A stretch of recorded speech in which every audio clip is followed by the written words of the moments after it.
Do you recognize any of these posts from your social media feeds?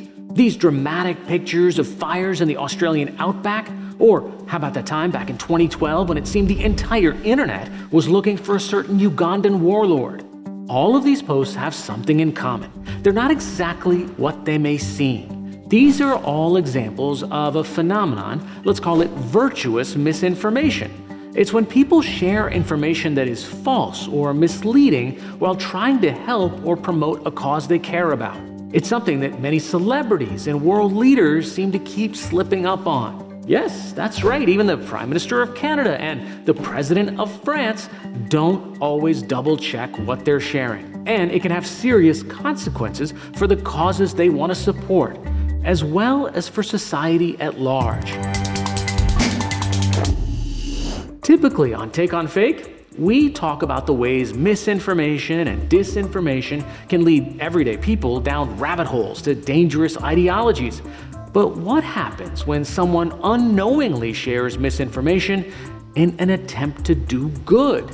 People may fall into this trap when they're trying to draw attention to a cause they genuinely care about. Other times, they may feel that supporting a cause fits with the image they want to project. It's not a new phenomenon. In fact, to really understand it, we need to rewind back to 2012. Ah, yes, the early 2010s.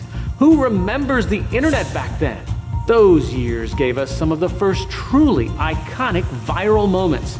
They also ushered in our current era of digital activism. And it all started with this hashtag and video. If the government doesn't believe the people care about arresting Kony, the mission will be canceled. In order for the people to care, they have to know. And they will only know if Kony's name is everywhere. Nowadays, we're pretty accustomed to people using social media to promote a cause, but the Kony 2012 campaign was the first large-scale example of it. It asked the public for help in bringing a ruthless Ugandan warlord called Joseph Kony to justice. It was slick, it told a heart-wrenching story, and most crucially, it caught the attention of powerful people. Soon after it was released, it was shared by celebrities including Oprah and Justin Bieber. Within 24 hours, it had broken YouTube's then record for views. People were understandably moved by the heartbreaking tale of how Kony had kidnapped children and forced them to serve in his army as soldiers. However, almost as soon as the video had gone viral, people began pointing out its mistakes.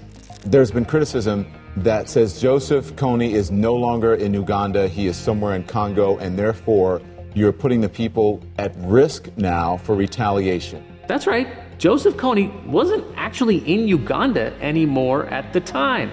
His army, the Lord's Resistance Army, had also dwindled from more than 3,000 soldiers to just a few hundred. Many Ugandans also criticized the video's call to support the country's army, which had been accused of multiple human rights abuses.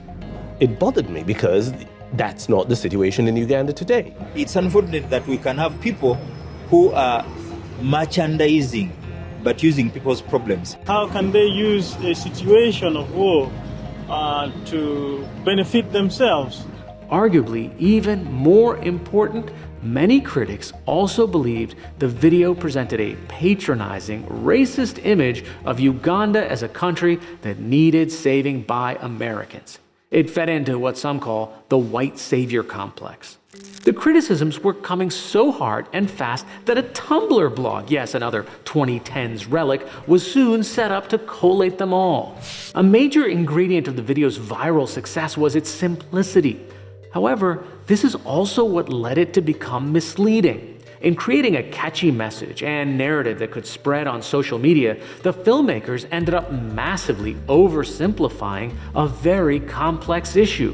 So what is the legacy of Kony 2012? Well, first of all, Joseph Kony is still at large.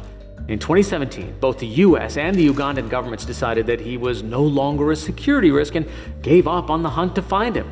There's also been a noted impact on Uganda, and not a positive one. The country's tourism revenue suffered its biggest ever drop in the year following the campaign. It's suspected that the portrayal of the country as somewhere between dangerous and war-torn scared visitors off. Crucially, Kony 2012 may have ended up harming the same people it wanted to help. Today, using social media to draw attention to various causes is something most of us have done at some point.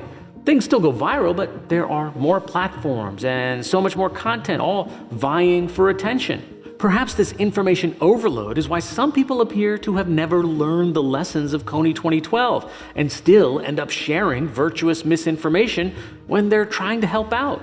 Let's look at one example that seems to keep happening over and over. In the last few years, X, the platform formerly known as Twitter, and Instagram have been flooded with dramatic images of wildfires in places such as the Amazon rainforest and Australian outback. As well as drawing attention to the immediate loss of life and the destruction of nature, social media users were also using these to highlight the impact of man-made climate change. Many celebrities joined in on the action, including Rihanna. In early 2020, during Australia's worst ever bushfires, the singer shared a dramatic image on Instagram that appeared to show entire parts of the country on fire as seen from the skies. The post quickly attracted more than 250,000 likes. However, a simple reverse image search would have easily shown her that this was actually a digital image created by an Australian artist. The artist was alarmed to see his work unexpectedly going viral in this way. He added a lengthy Instagram caption explaining how he had created the image and asked people not to share it without mentioning him so that he could provide the proper context.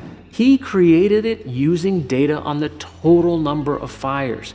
Crucially, not all of those fires were taking place at the same time. But despite his best efforts, the damage had arguably already been done. A similar thing also happened during the Amazon wildfires. The president of France, Emmanuel Macron, shared a picture on Instagram showing dramatic clouds of smoke rising from the rainforest.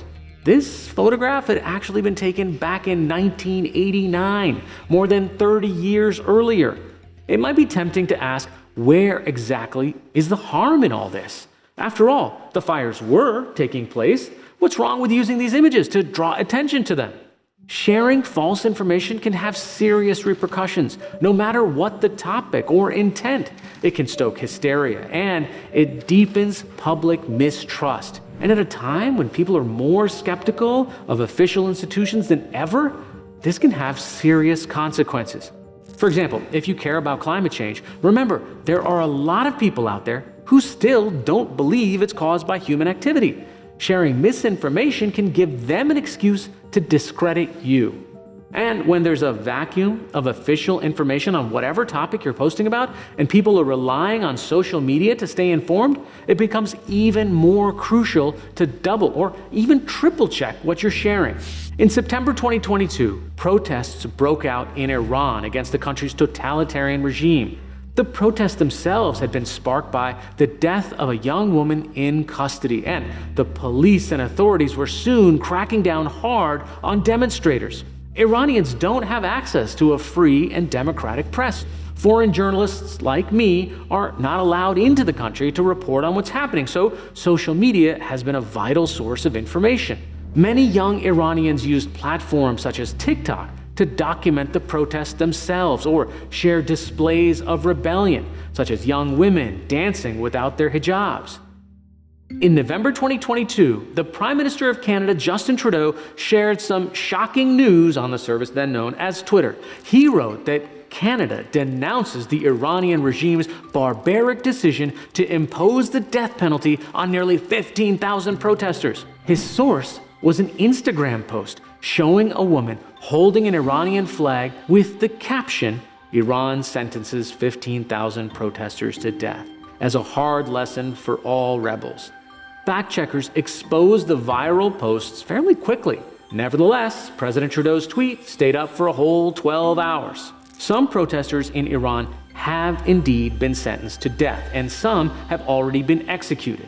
The viral post that Trudeau shared referenced a Newsweek article, which in turn was based on a report from Iranian state-run media.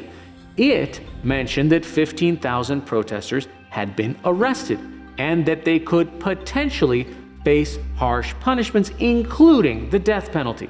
The post contained truthful elements that had been exaggerated and distorted to the point that it becomes misinformation, similar to what we saw more than a decade ago with Kony 2012. Disinformation expert Joan Donovan told The Guardian, "We get drawn into information that we think is being kept from us, and claims that involve numbers that are completely novel and outrageous do tend to travel very quickly on social media." She went on to say that people who are sharing this particular post about 15,000 people being sentenced to death are trying to do the right thing, but they may not realize that they're being duped into spreading propaganda that doesn't reflect the situation of protesters on the ground. So now let's take a look into the future. AI makes it harder for us to discern what is real and what is fake. Some social media users are already being fooled by super realistic deepfake images. We should all be keeping an eye on what we see on our screens in the run-up to next year's elections. If you see a post about a cause you care about, take a moment to double check it, even or perhaps especially if it's tugging at your heartstrings or making your blood boil. Stay tuned to the rest of Take on Fake Season 4 as we guide you through the new front lines of myths and disinformation and give you the tools to stay one step ahead. Until next time, I'm Hari Srinivasan, and this is Take on Fake. Thanks for watching.